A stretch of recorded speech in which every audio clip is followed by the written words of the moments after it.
Ang unang ginawa mo nang maging Supreme Demon Emperor ka, ay itago ang pagkatao mo at pakasalan si Emperor Ruyan. Pero sa mismong gabing iyon, biglang nagising sa'yo ang divorce system.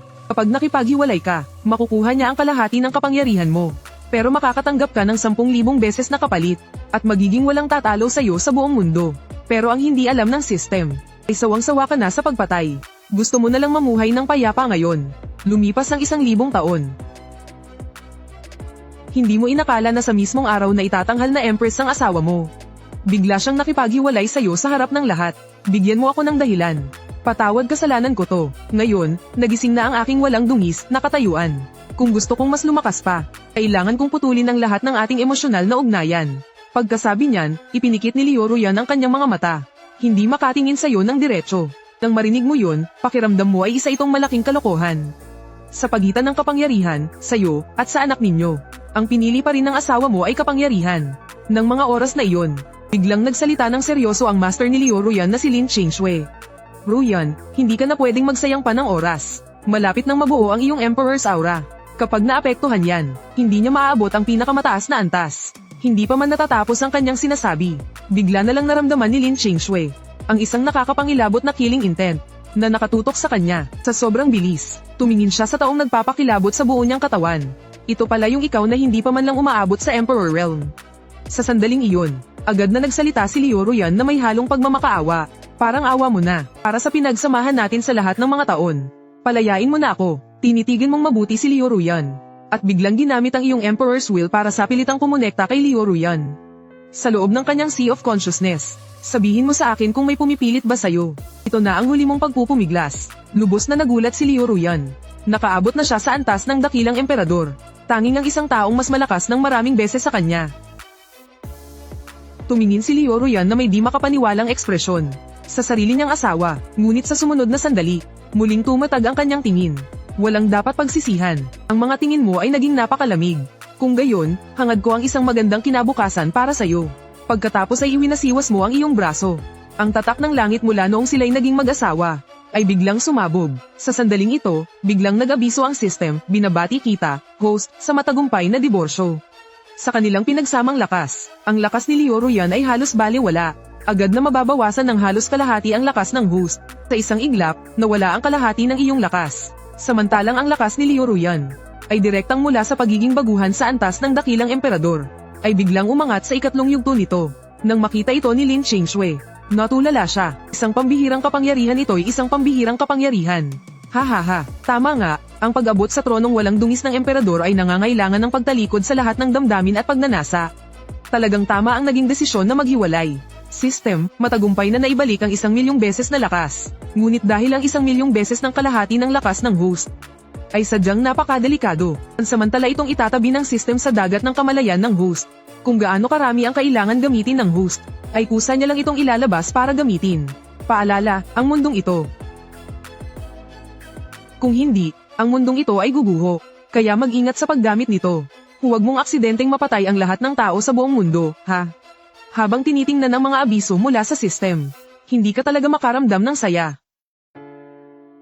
Isang malalim na katahimikan. Daddy, ayokong maghiwalay kayo. Dahan-dahan mong hinaplos ang noo ng iyong munting anak na babae.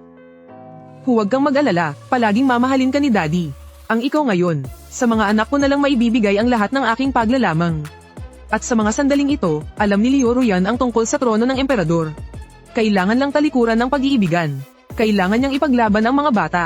Mga anak, natanong ko na kayo noon. Nakapag-desisyon na ba kayo kung sa inyong ina o sa inyong ama kayo sasama?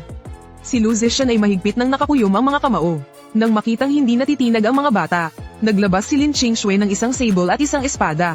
Zhenggran, Zishan, ang dalawang pambihirang sandatang ito, ay inihanda na ng inyong ina para sa inyo. Halika kayo rito, ang mga sandatang ito ay magiging sa inyo. Mula ngayon, sumama kayo sa inyong ina. Gamit ang inyong talento at kakayahan. At sa tulong ng yaman ng inyong ina, palang araw ay tiyak na makakamit ninyo ang paghahari. Sa mga sandaling iyon, bigla na lang siyang lumuhad. Ama, patawarin niyo po ako. Gusto kong sumama kay ina. Wala kang nagawa kundi marahang ay patong ang iyong palad sa ulo ng iyong anak. Mula ngayon, hindi ka na magagabayan ng iyong ama. Pakinig kang mabuti sa iyong ina. Magsanay ka ng husto. Agad siyang tumayo at naglakad patungo kay Leo Ruyan. Pagkarating pa lang niya sa tabi ni Leo Ruyan, ay agad namang ibinigay ni Lin Qingshui ang pambihirang sable. Kay Lu Zhenggran, tuwang-tuwang tiningnan ni Lu Zhenggran ang mahalagang sable sa kanyang mga kamay. Na para bang natanggap niya ang pinakamagandang regalo. Sa mga sandaling iyon, muling tumingin si Lin Qingshui kay Lu Zishan na may pagmamalaki sa mukha. Zishan, halika ka na rin dito. Ang mahalagang espadang ito ay para sa iyo. Nang marinig iyon, lalong humigpit ang pagkuyom ng kamao ni Lu Zishan. Pagkatapos ay buong determinasyon siyang naglakad patungo roon. Ngunit pagdating niya sa harap ni Liu Ruyan, tinitigan niya ng masama ang sarili niyang ina. At sinaman din ang tingin ng kanyang kapatid na walang paninindigan. Pagkatapos ay tumalikod siya at lumapit sa iyong tabi. Ama, palagi kang susuportahan ng iyong anak. Tumingin ka sa iyong panganay na anak na babae. Ang nanlalamig mong puso ay biglang nakadama ng init. Zishan, sigurado ka ba? Sa tanong ng kanyang ina, pinili ni Lu Zishan na manahimik. Zishan, bata ka pa. Hindi mo pa lubos na naiintindihan ang sitwasyon. Dapat isipin mo ang iyong kinabukasan. Kung sasama ka sa iyong ama, habang buhay kang hindi makakarating sa Emperor Realm. Kahit hindi ako umasa sa inyo. Kaya kung marating ang Emperor Realm sa sarili kong pagsisikap. Ate, noong akmang pipigilan na sana ni Lu Zhenggran ang kanyang ate. Sa pagiging padalos-dalos, bigla siyang pinatigil ni Lu Zishan. Tumahimik ka, magsalita ka pa ng isang beses. Itatakwil na kita bilang kapatid. Malinaw na malinaw ngayon kay Lu Zishan. Nakumpara sa kanilang ina na laging abala sa pag-eensayo. Ang pagmamahal ng kanilang ama ay walang kapantay at sukdulan. Bagamat napayuko ni Lu Zishan si Lu Zhenggran sa kanyang ginawa, sa kaloob-looban nito ay iniisip pa rin niya na masyadong emosyonal ang kanyang ate. Kung wala, ang mga yaman ng kanilang ina. Kahit pa ang pinakamagaling na henyo. Samantala, ang mga manonood sa di kalayuan ay nagbubulungan na sa ngayon. Sa angking talento at lakas niya, nakatadhana siyang maging isa sa mga pinakamalalakas na nilalang dito sa Shangsu. Ang hindi pagsama kay Liu Ruyan, ang magiging pinakamalaking pagkakamali na gagawin niya sa buong buhay niya. Nang makita ni Liu Ruyan na desidido nang umalis ang kanyang panganay, tumingin siya sa kanyang bunsong anak. Miao Miao, ikaw naman. Agad na hinawakan ng mahigpit ni Miao Miao ang iyong kamay. Ang sama-sama ni Mommy, hindi nakita bati, initigan ni Liu Ruyan si Lu Miao Miao. At ang kanyang mga mata ay puno ng matinding emosyon. Miao Miao, halika rito kay Mommy. Pagkatapos nito, kukuha tayo ng pinakamagaling na tagapagluto na kilala sa buong Shangsu. Araw-araw kitang ginagawa ng masasarap na cake at pagkain. Ang sama-sama mo, huwag mo akong kausapin. Itay, tara na po. Ayoko na po dito. Sa mga sandaling iyon, habang pinagmamasdan ang nalulungkot na itsura ng sarili niyang anak. Miao Miao, matulog ka muna. Kakausapin lang ni Itay sila saglit, tapos aalis na tayo. Hindi pa man niya natatapos ang kanyang sinasabi. Nakatulog na si Lu Miao Miao habang yakap-yakap ka. Matapos ipagkatiwala si Miao Miao sa panganay mong anak, walang emosyon kang lumapit sa harap ni Liu Ruyan. Nang muli mong maalala ang sandali ng inyong paghihiwalay, pansamantala kang nawalan ng direksyon sa hinaharap.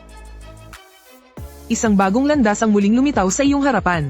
Napakatindi pala talaga ng lakas ng isang Great Emperor. Sana sa hinaharap, maging kasing lakas ka ng dalawa kong anak. Wala ka nang sinabing mas masasakit na salita. Tutal, minahal mo rin naman ng totoo ang babaeng ito. Ngunit sa sumunod na sandali, bigla mo na lang sinakmal ang leeg ni Lin Qingshui. Dito sa lugar na to, isa ka ng patay. Matapos mo siyang itapon na parang basura. Tumingin ka sa iyong anak na lalaki. Aalis na si Itay. Alagaan mo ang sarili mo. Sa huli, lumapit ka naman sa iyong hipag at sa matalik mong kaibigan na si He. Sa pag-alis kong ito, baka hindi na ako makabalik. Kaya dito na ako magpapalem. Sa mga sandaling iyon, si Hezon. Ang kanyang mga mata ay puno ng pagsisisi para sa'yo. Ito ay kagagawan niya. Chingan, ayoko na ring manatili rito. Sama na kami sa'yo. Huwag na po, Elder He. Pupunta ako sa Demon Domain. Galing ako sa Demon Domain. Pag-ugnayan na lang tayo sa hinaharap sa pamamagitan ng mensaheng tunog. Kung gusto mo akong makita, pumunta ka sa Demon Domain. Magpapadala ako ng susando sa iyo. Sige, Polem. Pagkatapos, lumipad ka paakyat sa kalangitan. At saka ka lumipad patungo sa malayong kalangitan kasama ang iyong dalawang anak na babae. Natulala ang lahat ng naroroon sa nasaksihan nila. Ito ay isang taga-Demon Domain. At nasa pinakamataas na antas pa ng lakas ng Great Emperor. Sa loob ng napakaraming taon dito sa ating Immortal Ruins, ni isa ay walang nakapansin. Nanlaki ang magagandang mata ni Liu Ruyan. Hindi siya makapaniwalang nalinlang siya ng ganito katagal. Ruyan, yung lalaking yun pala ay taga-Demon Domain. Tama lang ang desisyon mong hiwalayan siya. Siguradong noong nakita niyang umangat ka na sa huling yugto ng Great Emperor Realm. Nasira ang loob niya, kapag narating mo na ang pinakamataas na antas. Tiyak na kayang-kaya mo na siyang durugin. Tumango si Liu Ruyan. Sa talento ko ngayon, hindi na rin ako magpapahuli siguro. Pagkalipas ng kalahating oras, dinala mo ang iyong dalawang anak na babae. sa hangganan ng Immortal Ruins at ng Demon Domain. Zishan, Meow Meow. Natatakot ba kayo? Kasama naman namin si Itay. Hindi kami natatakot kahit saan kami magpunta. Tama, hindi rin po natatakot si Meow Meow. Talagang hindi nyo kailangang matakot, dahil ang Itay ninyo ay matagal nang walang tatalo. Tay, sigurado ka bang wala ka talagang talo? Hindi ba tinuruan nyo kami na laging may mas magaling sa atin? At laging may mas malakas pa? At hindi dapat maging mayabang? Tama, kayo ay hindi dapat maging mayabang. Pero iba ang Itay nyo, isa akong exception.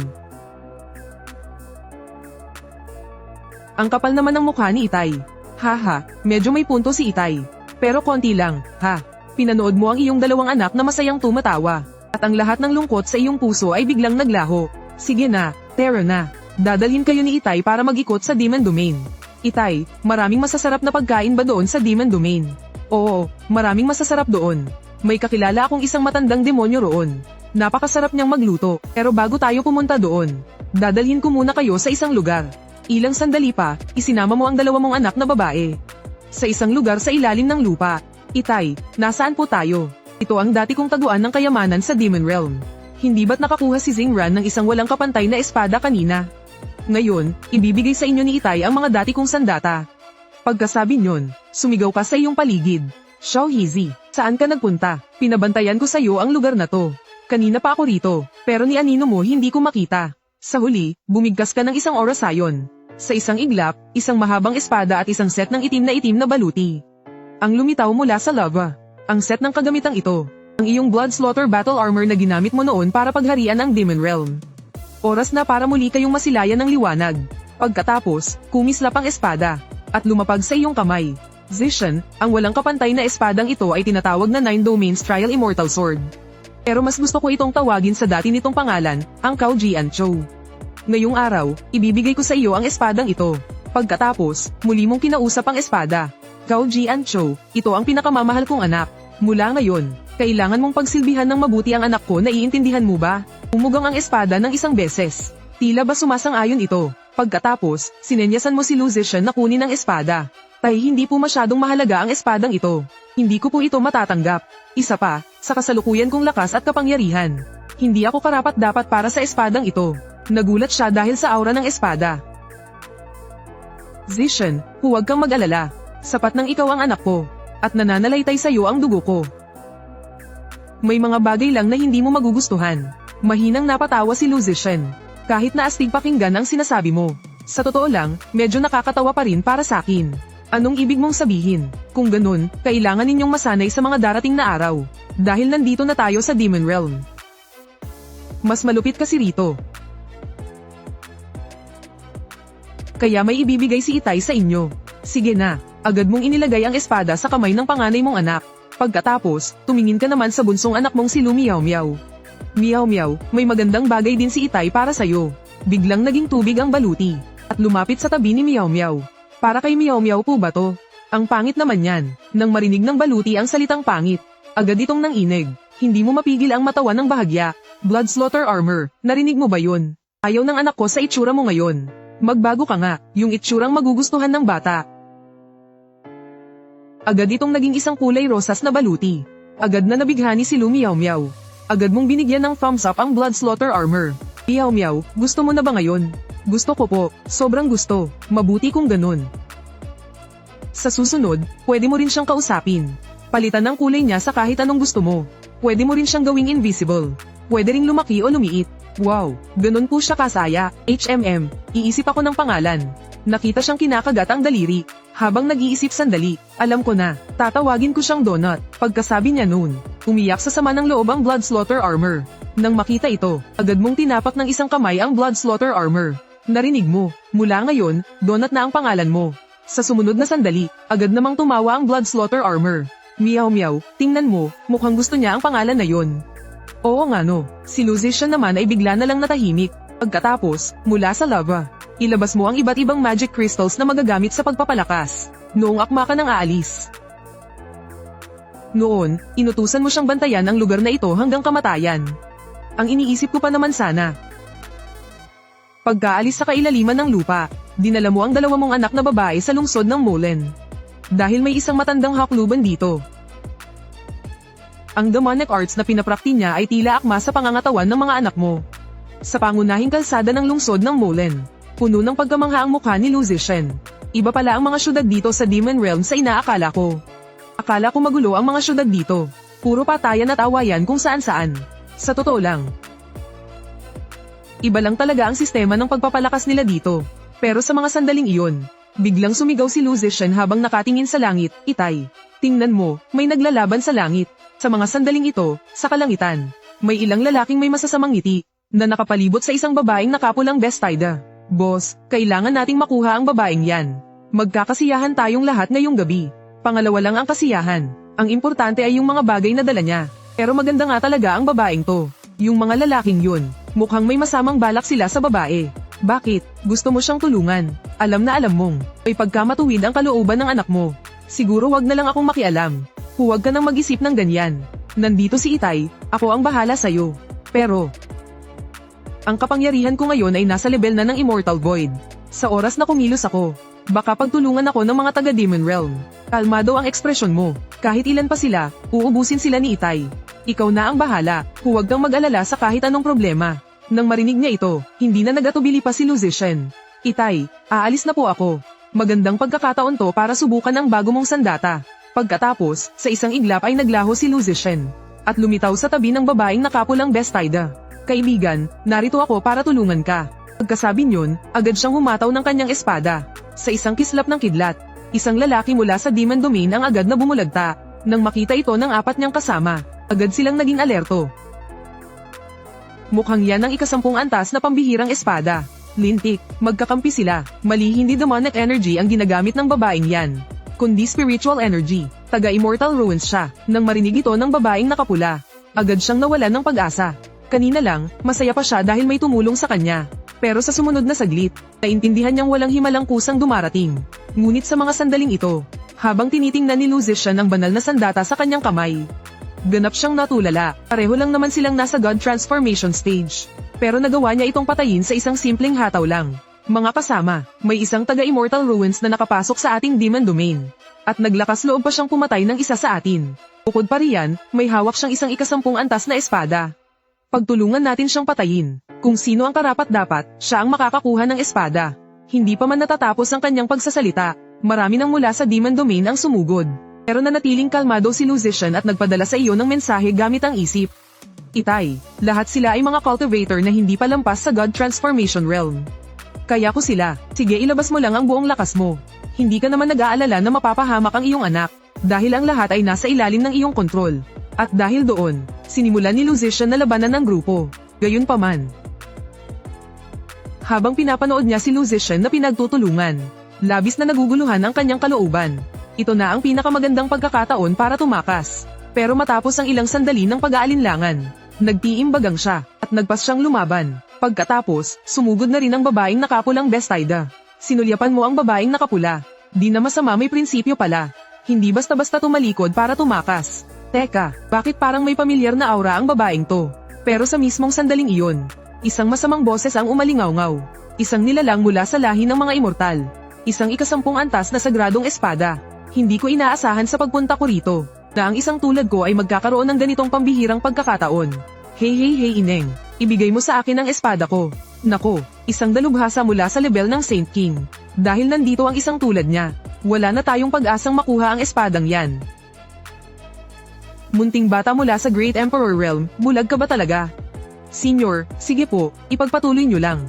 Aalis na po ako. Teka lang, mas gusto ko yung kayabangan mo kanina. Pagkasabi nyon, agad na dinurog ng matanda ang sarili niyang mga braso. Senior, nagkamali po ako. Pakiusap, huwag niyo po akong patayin. Sige na, mukhang marunong ka namang makiramdam. Salamat po, Senior, sa pagligtas sa buhay ko. Pagkatapos, tumalikod ang matanda at bigla na lang naglaho. Aya, sumigaw ulit ako sa mga iba pa sa kalangitan.